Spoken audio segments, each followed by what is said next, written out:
capitalism, fame, the American dream. We only believe these things because our perceptions have been hijacked by the Matrix. And the Matrix is the current power structure of society that is upheld by manipulating our perceptions. That is on pure objective philosophical psychological basis with no room for interpretation, that whoever controls our perceptions controls our reality. So who controls the perceptions?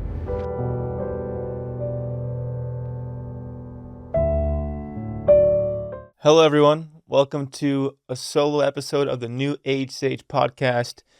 Today's episode is all about the Matrix, the simulation. What is it? What's up with it? What's true? What's not true? So before I go down this rabbit hole, I want to contextually present why I am interested in the simulation theory, Matrix per se, in the first place. Just to give you guys an insight into what my mind is, why my mind chooses to be so focused on this endeavor. So, I've had two psychedelic experiences which shook me to my core and led me to fall down this rabbit hole. And, in the Matrix they say, follow the white rabbit. And that's kind of what the white rabbit was for me towards this simulation theory. So, I did a somatic breathwork journey where I accessed DMT to get a little vulnerable. My mother recently passed away, and I knew that I didn't want to get traumatized. And thankfully I knew the way trauma worked. So I knew that I had to clear the somatic stuckness of grief and heaviness and shock from my body as soon as possible, and then get into an altered state of consciousness enough so I could change my perception of the event to be as least traumatized as possible. So I did a somatic breathwork session where I accessed DMT, which is the most potent hallucinogen you can have. And I actually linked up with my mom's spirit. That was awesome. That gave me a lot of closure. Felt nice. She was very loving. She told me she was proud of me. And when she told me she was proud of me, this is where things get interesting. She took my hand and dragged me to some sort of computer code. It looked like a circular, kind of like program disk. And in that program, there was timelines of my life, past, present, and future, that all existed at the same time that she was watching from a higher dimension. In the timeline were events that had happened in my past, events that I saw that happened in my future, that I have experienced now, which is crazy, and then future events that I feel like are the reason why I do what I do. And those future events were speaking at a sold-out stadium, massive success, and a family, children, and a beautiful wife. And I do what I do to help people, but also because I feel like it's my path and it's going somewhere. And it felt nice in that moment to feel like, oh, that is actually my future. And my desire to be an influencer per se and to help people is a desire because it's my destiny. So that showed me one thing philosophically, that what you desire is let me rephrase it. What you desire is the hint or the wink from the universe to show you what's yet to come. And that was evidenced by my vision of seeing it in the simulational code in the Matrix, which showed me, yeah, you desire fame, you desire influence for a reason because it's part of your destiny. And you wouldn't accomplish a destiny if you didn't desire it, because if you didn't have the desire, you wouldn't be motivated to actually do the thing. So that was trippy.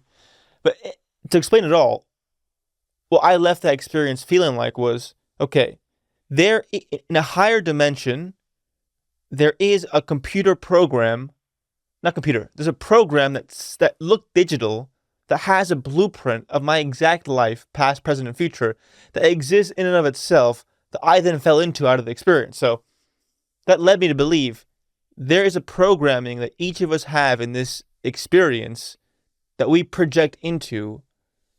So my question was, what do we project from? What are we projecting into? And why do we project into this thing? Now, I don't understand quantum physics. I don't claim to be a physicist. I'm merely a spiritual explorer who understands psychoanalysis and philosophy at a deep level. So I will explain simulation theory first from a philosophical, psychological level, which is factual and not up for debate. Then at the latter quarter of the podcast, I will go into what I have theories on as to what the simulation actually is from a quantum physics beyond perception level. And none of that I can prove as fact. It's just intuition from what I've seen in psychedelics and what I've read countless books on. I'm not an expert on that. What I can speak to factually is the philosophical implications of the Matrix, which I'll get into in a second. The second psychedelic experience I had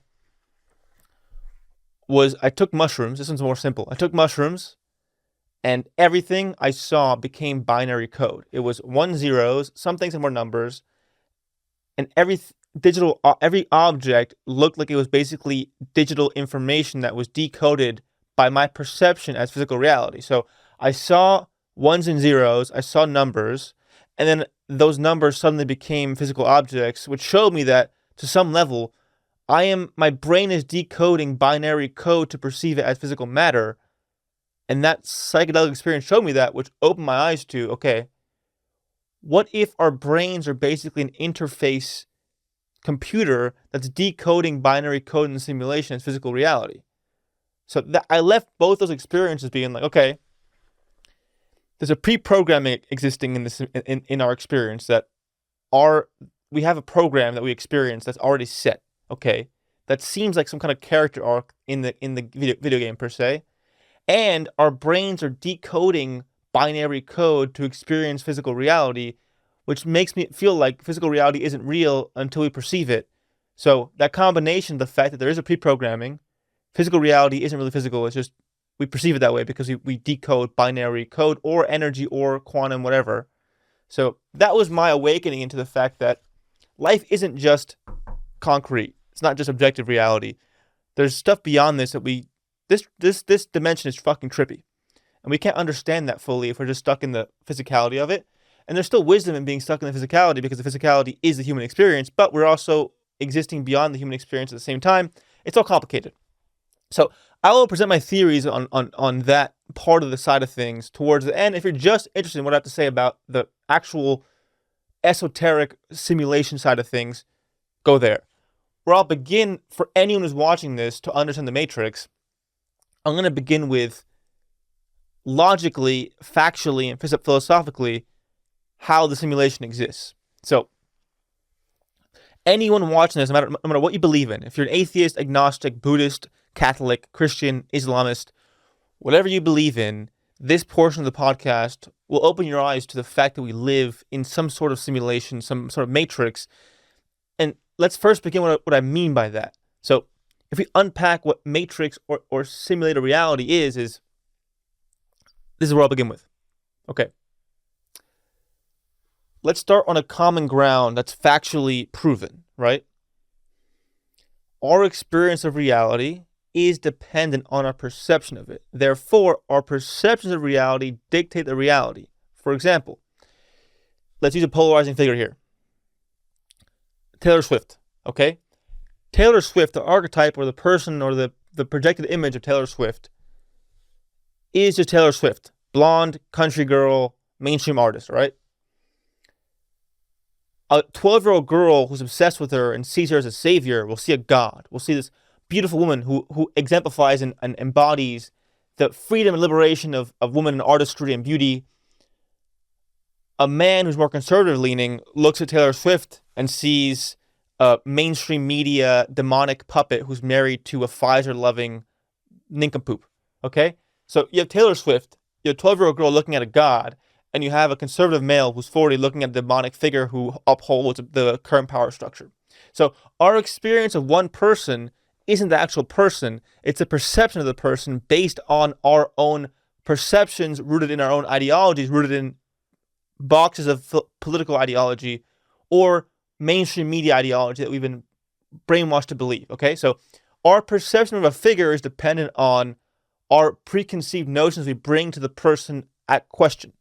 So using that example, objectively we can say, if our reality is ultimately just a perception of that reality, who's to say our perceptions of reality are actually our perceptions? So if you're to be some beyond conspiracy, beyond esotericism, if you were some figure who wanted power of this realm, who wanted to control money and fame and Hollywood and make sure that system was upheld, if you want to make sure the political current system is upheld and the current Hollywood system is upheld and the current media system is upheld, you basically, that power structure is dependent on controlling people's perceptions to believe that they're not in a prison, right? If you can make people believe that the news is real and it's telling you facts, if the current economic system and the money system is real and money's real and that we have to earn money to make it and it doesn't come from thin air, or that Hollywood is this amazing thing that helps bring up our dreams, that Disney is the maker of dreams, if we all believe that, then that power system is still in place. So to me, the Matrix is basically the brainwashing of the mass population by infiltrated perceptions to create and maintain the current power structure we're in. The current power structure we're in can only exist if our perceptions are manipulated to believe in the illusion. So we believe in the dream or the illusion that is reality, capitalism, fame, the American dream. We only believe these things because our perceptions have been hijacked by the Matrix. And the Matrix is the current power structure of society that is upheld by manipulating our perceptions. So that is on pure objective philosophical psychological basis with no room for interpretation, that whoever controls our perceptions controls our reality. So who controls the perceptions? Let's follow that, okay? So let's begin with the creation of our perceptions, right? If we were to say, where do our perceptions begin? Okay, that at a base level, let's start here as an example, right? I want to actually make the first point, the education system, just so you guys know. But I'm going to begin with family stuff, right? So before you go to school, let's start at inception, infancy. Your perception of reality is shaped by your caregivers, right? So if my mother didn't feel like she was enough and she was depressed and didn't love me and she'd be distant with me as a kid, which was my experience, she loved me but I didn't feel loved. My then perception of reality was my mom doesn't love me, my father doesn't love me because they didn't really love themselves, and that self-loathing, that low self-worth then transferred to me as a kid, and my perception was rooted in the fact that I wasn't enough. But in reality, my parents didn't feel like enough, and that was given to me. So generational trauma per se is a kind of matrix. Like family shit, family drama, family trauma is a program that's kept them feeling safe in their delusions and their pain, in their inadequacies, to not ascend and not bypass that pain, because healing your pain is deeply uncomfortable, because emotional growth is growth. Just like growing your body and bones is growth. So the family trauma per se is just the avoidance of confronting those growing pains to heal the emotional trauma. And that delay is transferred to the child. So basically what generational trauma is a matrix of sorts of upholding the same pain that the family doesn't want to heal. So you're given a code, you're given a perception by your parents that I'm not enough, I'm not worthy, I have to prove myself. You're not born with that. That perception is handed down to you that you then live in, right? So I grew up with the perception that I wasn't enough, I wasn't worthy, I wasn't lovable. That wasn't mine. That was my parents' self-inadequacies given to me as a perception that they handed to me. So my default interaction with reality was mediated by the belief that I wasn't enough, which was ultimately my parents feeling like they were not enough, and that perception was given to me inadvertently, which then created my actual experience of reality. So that's the first umbrella of the matrix, is what beliefs do your parents hand you that weren't even yours? And the first level of de-brainwashing yourself was figuring out what of my insecure beliefs are actually mine. And when you think about it, almost all your self-beliefs aren't yours. They're handed down to you from your parents. And the first matrix to break is like, okay, I am not going to believe their own beliefs of inadequacy because I am my own person. That's step one. Step one is breaking away from the handed down perceptions your family has given you about what life should be and how you feel about yourself. So that's level one, right? And that explains a lot of things. So the first matrix is the family matrix. I don't want to spend as much time on that because it's not as easy to speak to on a general basis of everyone deals with this thing, because everyone's family trauma is so different. So I want to speak more to the education system, the media, etc. So that's the first matrix. The second matrix is the education system, which we all experience in America or in the Western world, which is, this is the biggest, I think, arguably the biggest matrix of them all, because it opens you up to all the other matrices. So let me explain why. The education system essentially is, I am teaching you what to think, not how to think, right? The metric of success in the education system is as follows. Authority figure, which is a teacher, says, this is fact. This is what is truth. Your validation and metric of success as a student is dependent on how well you memorize my truth, regurgitate it back to me, and that's it. That's it, right? Memorize history, memorize mathematical equations, memorize geography. That's just saying authority is telling me this is true, and my validation, my worthiness as a human being is dependent on how well I recite back the information I'm told. So in that is questioning truth is not validated. Presenting alternative theories is not validated. All that's validated is taking authority figures' information, believing it, memorizing it, and regurgitating it, and that's the way you gain validation as a human being. So think about what makes a star student. A star student is someone who takes the teacher's word as God's word, memorizes it fully, presents it in that memorization, and then memorizes other things over and over again. So we're basically overloading our brain with what we're being told is truth and building the foundation of our brain with memorized nonsense to then regurgitate as we grow up, right? So that's where the brainwashing begins, in a literal standpoint of overloading our brain with useless information and get us stuck in the left brain side of things, right?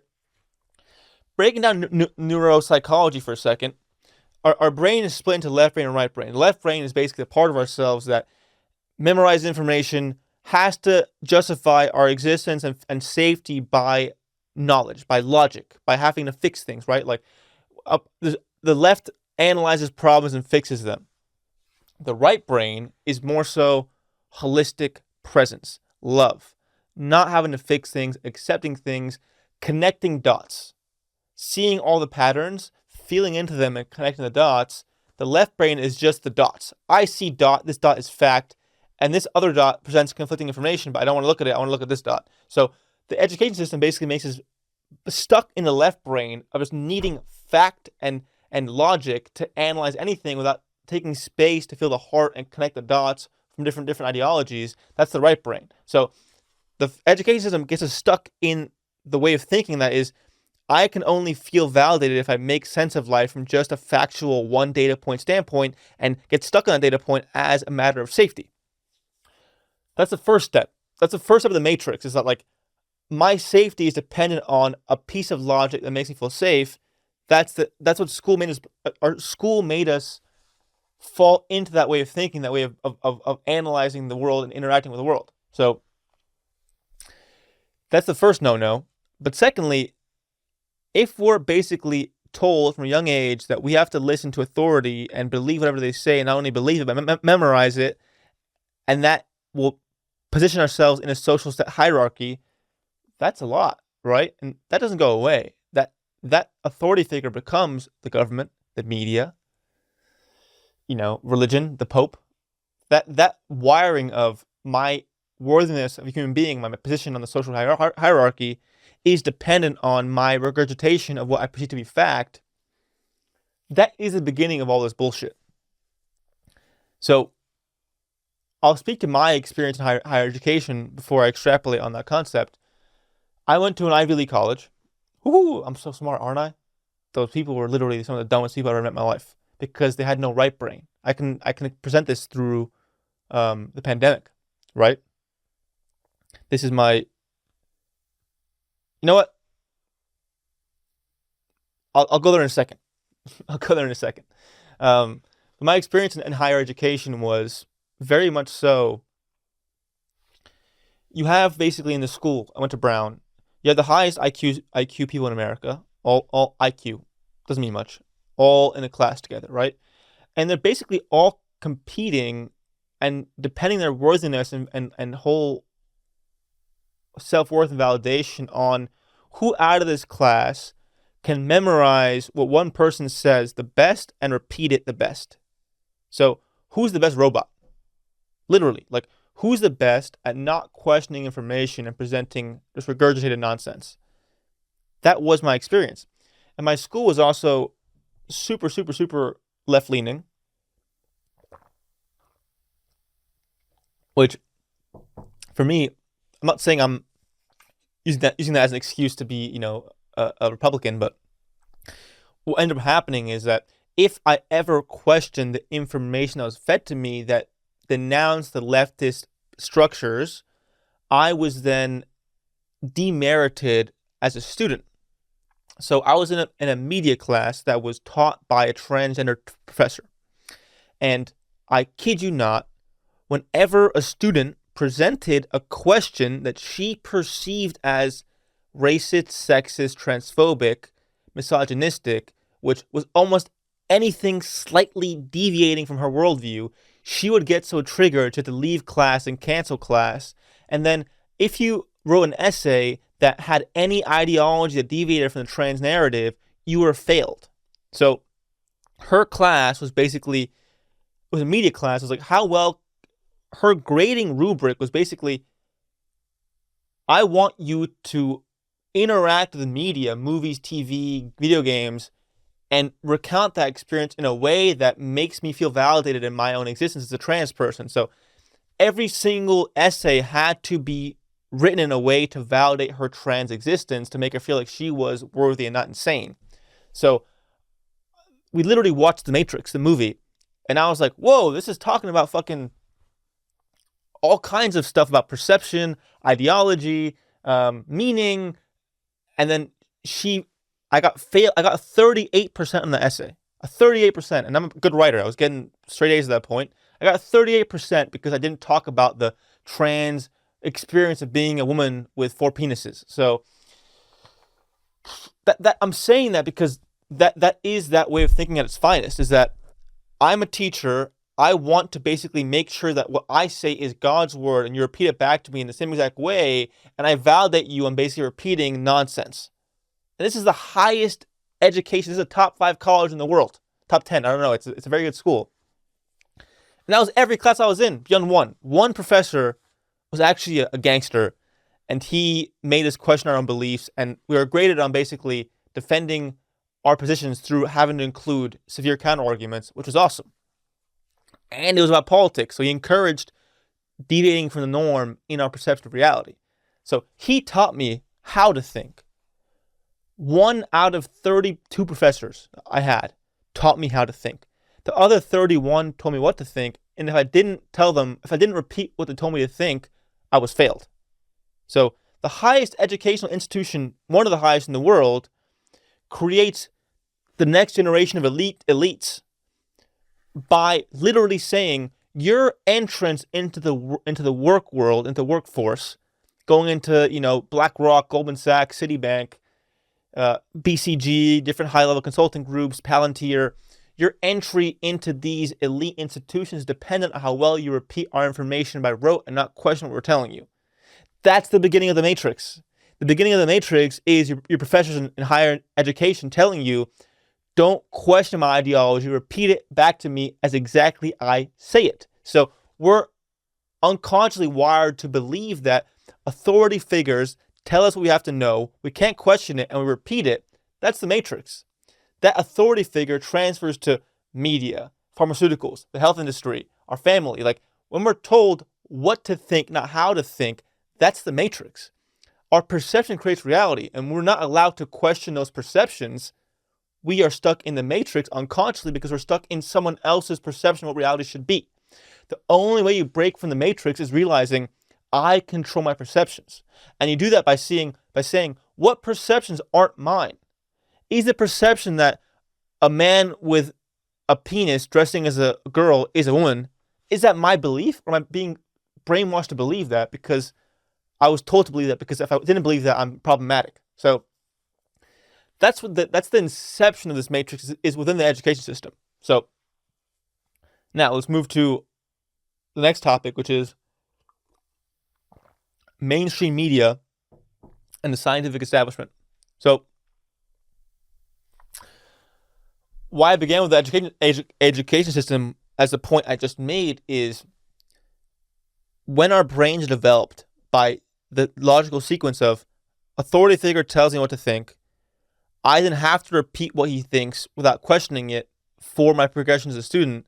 That sets the framework for the current control of the media and the pharmaceutical industry as it follows, which is believe what the media tells you because they're the authority figure, believe what Dr. Fauci tells you because it's the authority figure, and don't question it. Like, that's already wired into our brains, right? That's if we're part of the education system, that's part of ideology. It just created that way. So the best example of that is I'll continue on my college experience.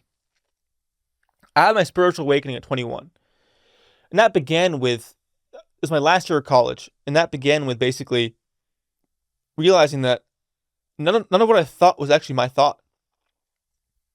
Everything I thought about the world was a reflection of what I was told to think. I couldn't question it because questioning myself meant failing my classes. So once I began questioning myself, my whole world opened because I realized that my whole world was an illusion, right? Even if you're not spiritual and you haven't questioned your own perceptions, you are basically living in an illusion, because if most of your worldviews aren't even yours, they were told to you by someone else, you're living in a concoction and summary of everyone else's worldview but your own. So your perception of reality, which is the reality, is not even your perceptions, it's someone else's handed to you, and that becomes your reality. Once I realized that, everything opened up. I was like, what the fuck is even real? What do I even believe? And the rudest awakening was the pandemic. I was at school, and this was like already, almost a year into the pandemic, where people were kind of figuring out what was going on. It was basically a communist concentration camp. I was tracked. I had to get tested all the time. If a student congregated with more than 3 students, they were suspended or expelled.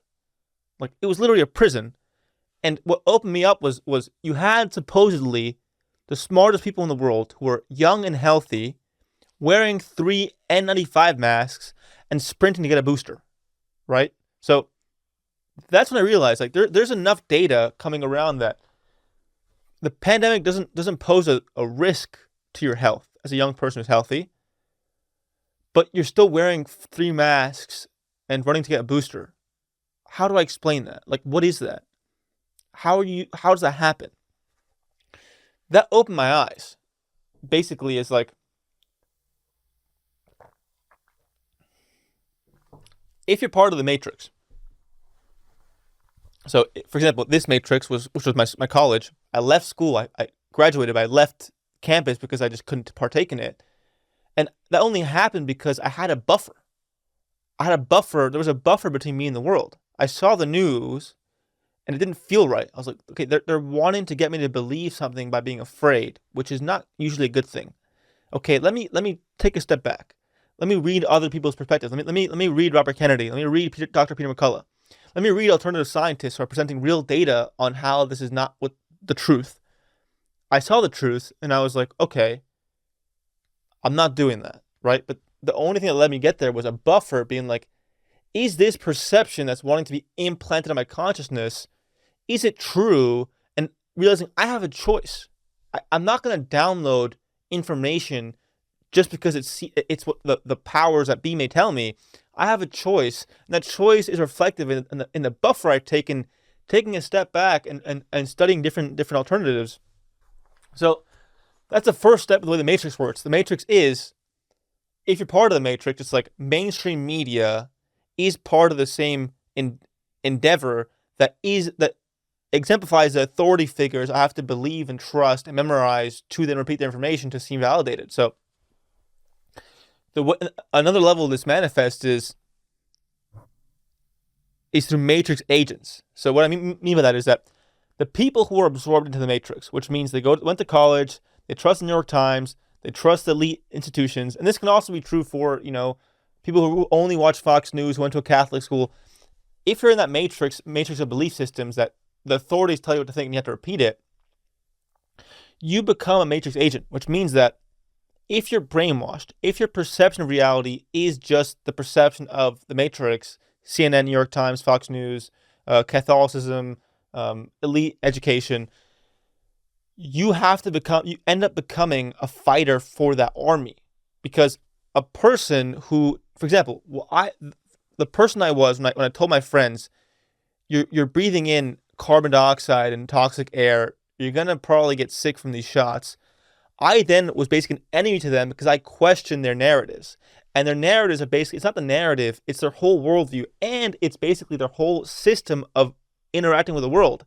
I told them unconsciously, hey, I'm happy, I'm peaceful, I'm not triggered all the time because I don't believe your bullshit. They then have to question the fact that they believe bullshit, and they don't want to do that. So then they basically end up becoming a person who has to negate and demonize anyone who questions their narrative because they don't want to question themselves, right? For someone who's absorbed in the matrix, they don't want to accept the fact that they're in the matrix because that means literally understanding and believing that all their beliefs and perceptions are nonsense and are implanted by someone else. To get someone to realize that is unsafe and dangerous. So basically, they have to fight those that don't do that because those people threaten their own worldview. So people in the matrix become defenders of the matrix because they don't want to believe outside the matrix because that's all they've known. So that's applied anywhere, right? Catholics who shame and negate anyone who's an atheist, or an atheist negating and shaming anyone who's a Catholic. People who are stuck in their own matrices of belief systems have to fight those who don't believe them because that person who thinks outside the box threatens their own worldview, their own perceptions of reality. So let's use a good example of this, which is, let's use the trans children example. Yes, I went there, okay? Let's lay it out factually. The matrix is so powerful that a lot of people in this country not only believe that chopping their child's genitals off is a good idea, but it's the most moral thing to do if the child says they want to do it. Okay, how the fuck did we get here? How does a caring, loving, smart person feel like the smartest thing to do, the most caring thing to do, is either chop their kid's dick off or give them puberty blockers that essentially castrate them and mess up their hormones for life if they want to go back and change what happened? It's irreversible, per se. How did we get here? Okay. We got here because those people follow a programming that's not theirs, that was downloaded into their brain by the power structures that be to manipulate them. Let me get into this. So, if you only watch CNN, if you only read the New York Times, and that to you means that you are a worthy person, you are a worthy person in the world that is smart and intellectual, and if you question that narrative, you're not part of the problem. If that information tells you that by supporting your trans child is castrating them, that's the most moral thing to do, that perception is implanted in your brain, and you can't question that because that's the implanted perception. So we had this whole group of people who are brainwashed to believe that cutting their kids' dicks off is the higher path because the information source that is New York Times, CNN, elite institutions tells them that's the most moral thing to do, right? They don't actually believe that. They're told to believe that. And in that being told to believe that, they can't question it because questioning it means you're not part of the problem. So now you see what's happening. People are downloading perceptions of reality, not being able to question them because if they question them, they're problematic. And then they become that person who wants to chop their kid's dick off. So that's what happens, okay? That's the matrix at its finest. And the more polarized we become as people, the less likely we are to believe that an alternative is a solution, right? If you're someone who believes that in the trans children hoax, you're basically a super polarized liberal, right? And the more polarized you become, the more the alternative path, the conservative or centered path, is less agreeable because you have to basically go back in your whole worldview that's so intense that the further you are down the line of polarization, the further entrenched you are in your own box of spirituality, ideology, religion, politics. The further you are in that path, the more entrenched the perceptions become, and it means literally killing yourself in a mythological, spiritual way to then come back to the truth of finding what you think is true. So,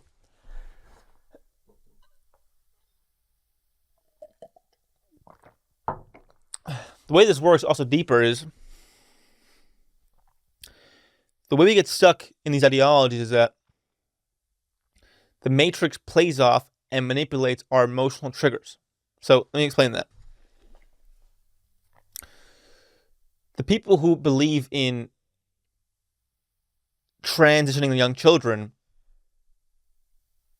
stay stuck in that belief system because they're being told that whoever doesn't believe that is a Nazi, is evil, is problematic. So then they can't become that person in themselves. So whenever someone presents a worldview that differentiates from their own worldview, they get so triggered that they have to basically get stuck in their own worldview to not believe that what the other person is saying is true. So if I believe that anyone who's a Nazi, anyone who believes that not transing their child is a Nazi, then I have to stay so stuck to my belief system that I get so emotionally triggered that I can't see the world as true. So emotional triggers are basically an example of how stuck you are into the matrix, right? If a super liberal is always triggered all the fucking time over everything, it's an example of how stuck they are in the matrix, because those emotional triggers are what keep them stuck in the illusion because they can't break away from the perception that makes them feel that way. So the sign of how embedded you are into the matrix is basically rooted in how triggered you are by opposing ideologies, because those opposing ideologies break away from your infiltrated, manipulated perceptions. So, okay, that was a lot. I'm now moving into the scientific establishment part. So another way this matrix operates is basically in the way that perception is implanted into your consciousness. So let's use the news. Let's use COVID, right? So the news tells you over and over again, this disease is going to kill you, even though it's 0.0001%, whatever death rate. That may be a little too many zeros, but if something tells you over and over again, you're going to die, you're going to die, you're going to die, when you're in a state of fear, your prefrontal cortex stops working, and the prefrontal cortex is a part of your brain that has logical abilities to deduce what is true or not. So that part is turned off. So you're afraid, so you're going to basically accept whatever belief or information is given to you as a solution to make you feel safe. So pandemic, you're going to die, you're going to die, you're going to die. Afraid, solution equals a shot. I now have to take that shot because it's a solution to my fear. So that's the way that the Matrix works. They make you afraid of something, and they say, you're so afraid, here is a solution. And then you go to the solution because you're so afraid. That's the way false perceptions get implanted into consciousness. It's like, make you afraid, make you afraid, make you afraid. The solution then becomes the ideology given to you. So we can use examples of religion, right? If you sin, you go into hell. Whoa, I'm going to hell then because I'm always sinning. I'm so afraid. What's the solution? The solution is confess your sins. Say you're a sinner, you're demonic, all the Catholic nonsense. Then you accept Jesus Christ as Lord and Savior because that's a solution to your fear and your sins. I believe in Jesus, but not in the Catholic way, just for context. That's the rule book. That's the playbook. Make you afraid. In that state of fear, you have to believe something to satiate that fear. And that belief is the false perception that you hold on to satiate yourself from the fear. And then anytime anyone says a perspective that makes you question your own solution, you can't question it because the solution makes you feel not afraid. And to accept the potential opposing solution, you have to face your fear. And facing your fear is the number one thing humans don't want to do. So that's the way the Matrix works. The Matrix makes you afraid by brainwashing you with false information, and the perception they offer as a solution is the brainwashing to make you a slave of the system. So now let's move into how does one break free? How do I break free from the Matrix? So I'm going to use the actual movie and the symbology of the movie, the symbolism of the movie, as the way to present a solution. So Neo, the archetype of Neo essentially is, so Neo was a typical, he worked for a big company in a cubicle, and he didn't think much of it. He had his job, he hated it, got home, had a side hobby, rinse, repeat. Once Neo questioned the fact that, should this be my life? Is this life actually what I'm meant to live? Is the 9-to-5 desk job the way I'm meant to live? Is this atheistic worldview the way I'm meant to live? That questioning is the beginning of the solution. Neo is the chosen one because the chosen one is the one who escapes the matrix or helps others escape the matrix. If we unpack that symbolically, what it means is you become the chosen one when you question the perceptions you've held onto your whole life, right? Am I really supposed to believe I'm a sinner? Am I really supposed to believe that Kamala Harris is my savior? Am I supposed to really believe that chopping my kid's dick off is enlightened? Am I really supposed to believe that this desk job is my way forward? Am I really supposed to believe that this partner of mine who I was arranged with because of my religion is the way forward? When we question the perceptions that aren't ours, we become the chosen one, right? Because, again, our experience of reality is our perception of reality. And once we realize that those perceptions aren't even ours, we can break free. But that breaking free only begins when we question the fact that, are those perceptions even mine? So you become the chosen one, per se. You become Neo when you question the perceptions that aren't even yours. That's when you break the matrix. You break the matrix when you question the perceptions that aren't yours. When you question your family trauma, when you question your religion, when you question your job, when you question the perceptions you never questioned, that's the path out of the matrix. So, let's say, okay, so in the Matrix, Neo, in the movie, Neo has to learn how to fight the agents, right? The agents of the Matrix, he has to fight them to escape the Matrix, right? The agents of the Matrix are the ones that keep him in the Matrix. So what does that mean? Since we've established that the Matrix essentially means the world of false perceptions that keep the power structure upheld, fighting the agents are basically fighting the people who represent the download of those ideologies, don't question it, which means the next time someone tells you, you have to believe that getting the shot is the way forward, you're like, hey, I don't agree with you. That's fighting the Matrix agents. Before you just say, oh, I agree with you because you don't want to upset them, right? That's step one.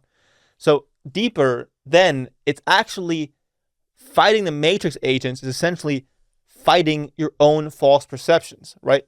Being Neo essentially is saying, having a thought, a belief, and going, whoo, is that thought even mine? And the fighting is essentially when that thought surreptitiously tries to make you believe it because it's safe to believe it, you then go, I don't know if that's true. So holding on to your truth and battling false perceptions and recognizing a perception as false is the Neo way.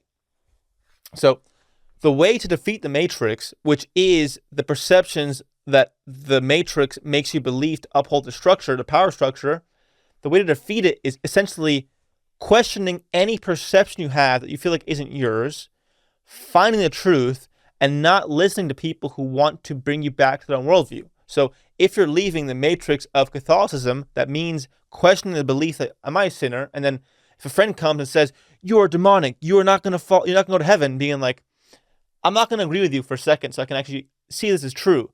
That's being a fighter of the matrix. So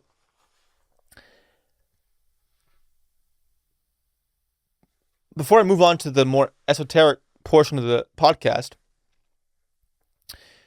what I've established so far, hopefully, is that the first matrix level of the simulation is realizing that reality is just my perception of it. And the way I can become one with the truth and one with reality and escape the matrix is to realize what perceptions are even mine. And understanding that the ability to even question your perceptions begins in undoing years of brainwashing beginning in the education system, because we are taught to believe that we are enlightened by the degree to which we can memorize the authority figure's information. And that leads us to believe the media, the government. So to become the chosen one, you have to go back to the source of consciousness, which is awareness, right? The chosen one at its core is understanding that you are awareness, watching yourself have a human experience.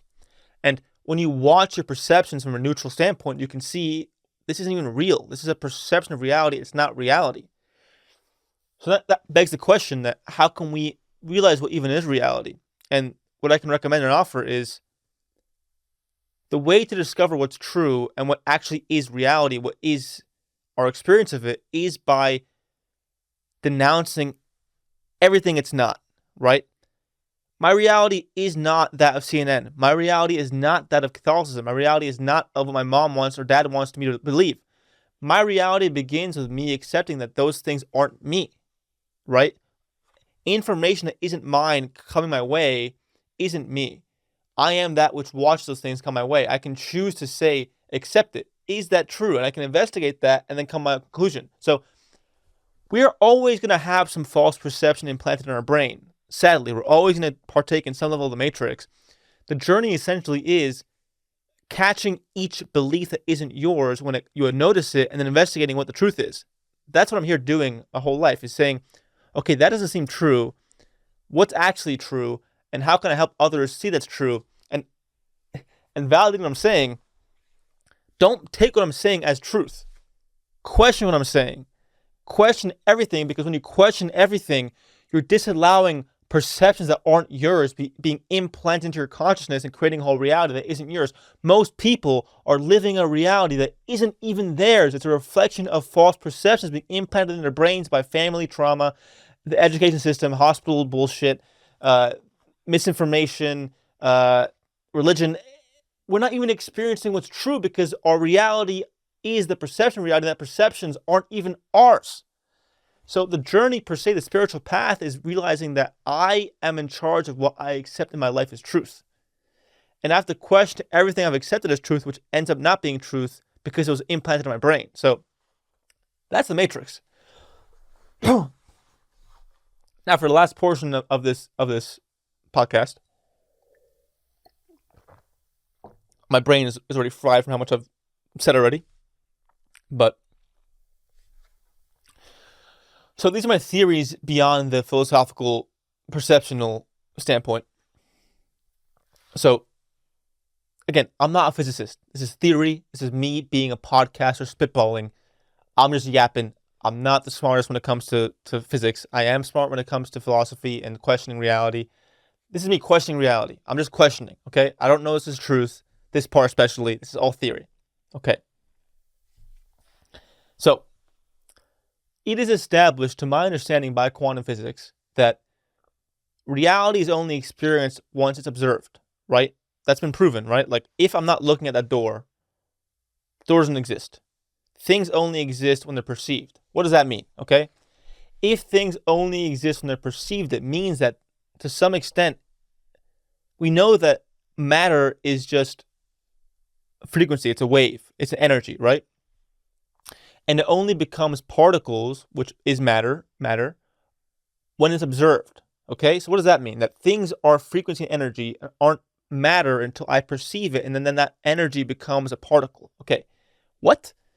So the way I understand that is my brain will perceive energy, wave particles, and decode it. Will perceive what energy waves, frequencies, and decode that energy wave as a particle, and that particle then becomes matter that I perceive as reality. But is that reality even real, or is it just my perception of it creating the particles, right? So that's the first thing. That, like, if my consciousness creates reality by my decoding energy, what is the reality in the first place, right? And essentially what that means is it's validating what I said previously, that scientifically, my perception of reality, which is energy, is dependent on my brain's perception of it, because the brain decodes the energy into physical matter. So I am constantly literally seeing what my perceptions want me to see, because my perceptions create the particles, okay? Whoa. So each person is experiencing a whole different reality, literally, as anyone else because they're decoding energy in a way that's particular to their own perceptions. So, okay, what the fuck? What the hell is that? All right. So that then leads me to the belief that where is the energy coming from?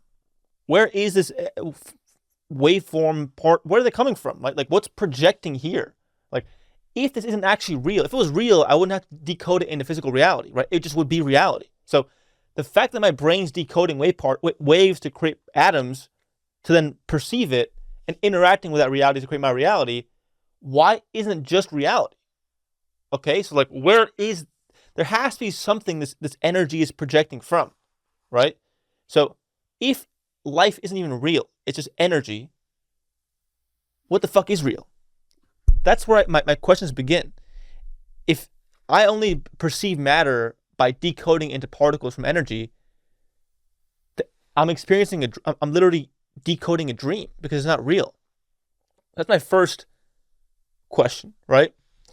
And then beyond that, it's like, okay, there's mountains of evidence that there's life after death.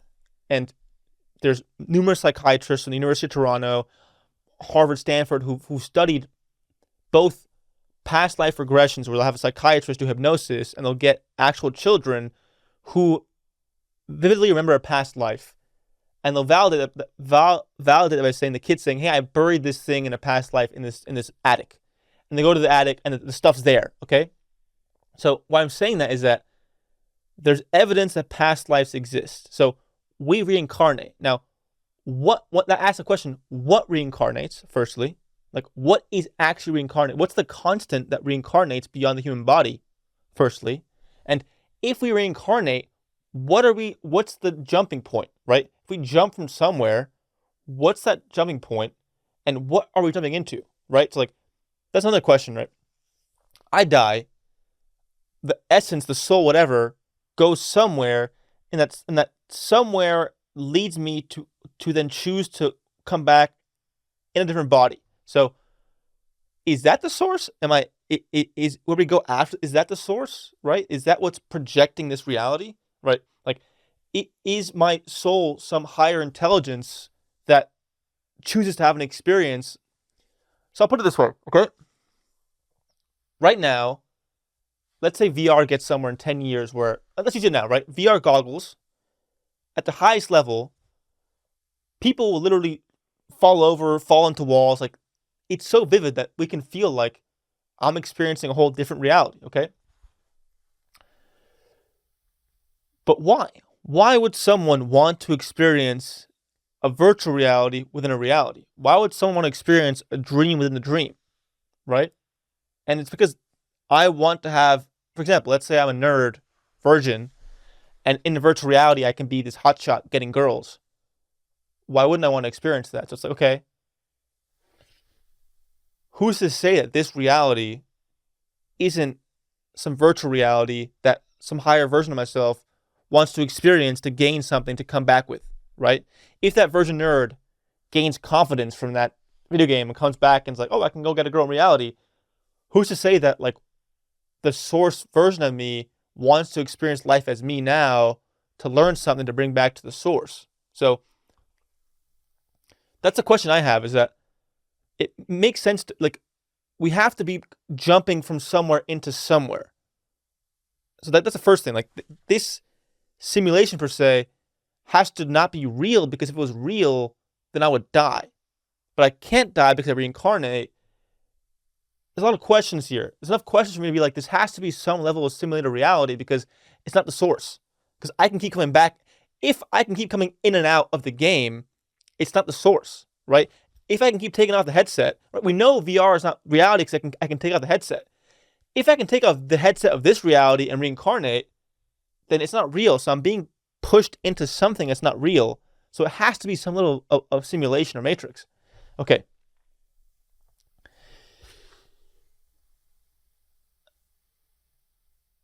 Those are my questions, and I'm asking the questions. I'm not saying this is the the reality. And the last data point I'll present is there's also evidence that beyond the reincarnation, these psychiatrists have hypnotized thousands of people who then told them that they remember a life review where in their soul state outside the human body of incarnation, they saw, they had a life review where they said, I experienced these things. For example, I had amazing love, I had 2 kids, and they use that experience to be like, okay, I still have this to do. I still want to be a race car driver. I still want to have maybe I had 3 sons. I want a daughter, right? I was really mean to this person. I bullied this person. I'm going to come back and make it up to them, right? And then with those different intentions, your soul has a basic, like, you, in that life of you agree to have pre-programmed events that will happen no matter what, right? So like you will encounter that person you're mean to and then have a relationship with them to correct the karma. That's gonna happen, right? And when I had that psychedelic experience where I saw my pre-programming, I saw that there were events that already happened as canon events that were the most important events to make me who I was, and they happened already. They had to happen. So if something beyond our human bodies is choosing what we experience in this reality as a pre-programmed event, how is that not some level of simulation reality, right? Again, for example, the virgin nerd who knows he's jumping into a game to be a pimp and a player and get girls, it's the same rule here. Where something beyond our bodies is deciding what we're going to experience, and that will be experienced no matter what. So that has to be some level of simulation programming, right? Like we're experiencing the result of a pre-programmed intention from a higher version of ourselves. That sounds exactly like me playing a video game, right? And the question then becomes, why do we do that? Why is there some false reality, dream world that we're living in that is not real that we choose to come down into? And the question and the answer I give is that it's a low stakes way to gain knowledge and information and wisdom that our higher self can experience without losing too much skin. And you may ask, but we suffer so much, but we da-da-da-da-da. Do we? Like, to what extent is that our choice? Like, we choose to suffer. We choose to be in pain. We can also choose to be happy. Like, that's the simulation. So, like, we're experiencing the game we play. So I think that what we're experiencing is a low stakes game that we perceive as super high stakes because it feels so real. But if it didn't feel real, we wouldn't have those experiences. So it's like a side effect. It feeling so heavy is a necessary side effect because we wouldn't experience the love, the pain that we want to experience if it didn't feel real. But at the end of the day, it's not that real because it's not real. So to essentially put it is, this reality is a low-stake simulated reality our soul chooses to fracture in a part of ourselves to experience itself through, then learn information and come back with to give the soul more polarity in a positive direction. So this is a reminder that I don't know what the hell the simulation is, but I know it's not real. I know it's a dream. I can tell you that. And the best you can do with that information is just like, give yourself a little grace. Realize that like I am here for a reason to learn something. I can't control whether I'm going to learn it no matter what. I might as well just surrender and not take it as seriously because I'm going to learn no matter what. I'm in some simulated reality that I chose to come into by a part of me that knows better than me, that cares about me. So all I can do is just enjoy the ride. And again, don't take this as fact. Again, like your experience of reality is dependent on the way you perceive it, as I previously established. So, like, question what I'm saying, but question the fact that this is not just some objective, scientific, real world. It can't be. And you can only kind of break free when you start realizing that this is a low stakes game. It really is. And we actually learn more when we stop taking it so seriously, because we can move more freely in each lesson. So, to summarize, I gave a first psychological, philosophical explanation on how our reality is basically just how we perceive it. Therefore, who controls the perceptions is controlling the reality. So the only way to break free and create our own reality is by questioning the false implanted perceptions. And I move towards my explanation, more esoteric level, why we live in how and why we live in some kind of simulation. So I hope you gain something from both sides. If you want to learn more about either one, let me know. And I hope I didn't break your brain too hard. And I love you all. You are all on the path that is laid out for you, and I trust that it will lead to the highest level of good when this show's all over. And I hope you do too.